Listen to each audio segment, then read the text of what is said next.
Iran Israel conflict ने अभी एक ड्रामेटिक टर्न लिया है। यूनाइटेड स्टेट्स ने ऑनऑफिशियली एंट्री कर ली है। ईरान के 3 क्रिटिकल न्यूक्लियर साइट्स फोर्डो, नटांज और इस्फहान पर एयर स्ट्राइक लॉन्च की है। प्रेसिडेंट डोनाल्ड ट्रंप ने सैटरडे नाइट को पर्सनली इन स्ट्राइक्स को कंफर्म किया। इस ऑपरेशन को एक बहुत सक्सेसफुल अटैक बताया और डिक्लेयर किया कि ईरान की न्यूक्लियर फैसिलिटीज पूरी तरह से तबाह हो गई है। मैं आपको बताता हूं कि क्या हुआ। USB-2 बॉम्बर्स, जो दुनिया के सबसे एडवांस्ड स्टील्थ एयरक्राफ्ट में से कुछ हैं, उन्होंने ये प्रेसाइज अटैक्स किए।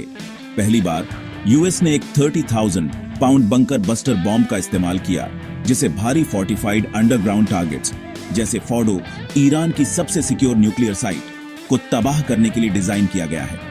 प्रेसिडेंट ट्रंप के अनुसार फोर्डो पर पूरा पेलोड गिराया गया और सभी अमेरिकन प्लेन अब ईरानी एयर स्पेस से सेफली बाहर हैं।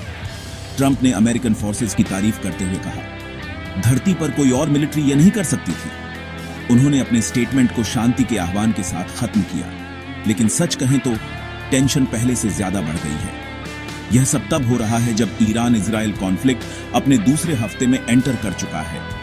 ईरान के हेल्थ मिनिस्ट्री के अनुसार ईरान में 430 से ज्यादा लोग मारे गए हैं और लगभग 3,500 घायल हुए हैं। इजराइल में ईरानी मिसाइल स्ट्राइक्स से कम 24 सिविलियंस की मौत हुई है। फाइटिंग 13 जून को शुरू हुई, जब इजराइल ने ईरानी न्यूक्लियर और मिलिट्री फैसिलिटीज पर बमबारी की, यह दावा करते हुए कि ईरान न्यूक्लियर वेपन्स बनाने के करीब था। ईरान ने जवाब में इजराइल पर 450 से ज्यादा मिसाइलें और ड्रोन फायर किए। अब यूएस की इन्वॉल्वमेंट के साथ रीजनल थ्रेट्स और भी बढ़ रहे हैं।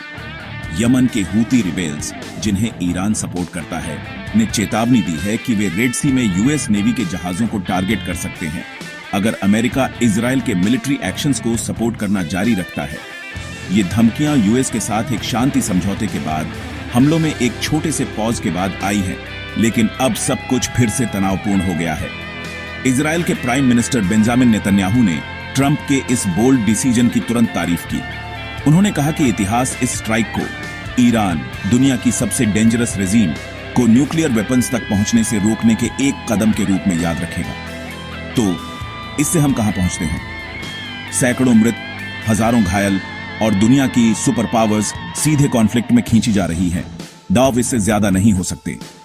हमेशा की तरह मैं आपको इस हाई स्टेक सिचुएशन के डेवलप होने पर अपडेट करता रहूंगा। बने रहें, इन्फॉर्मेड रहें।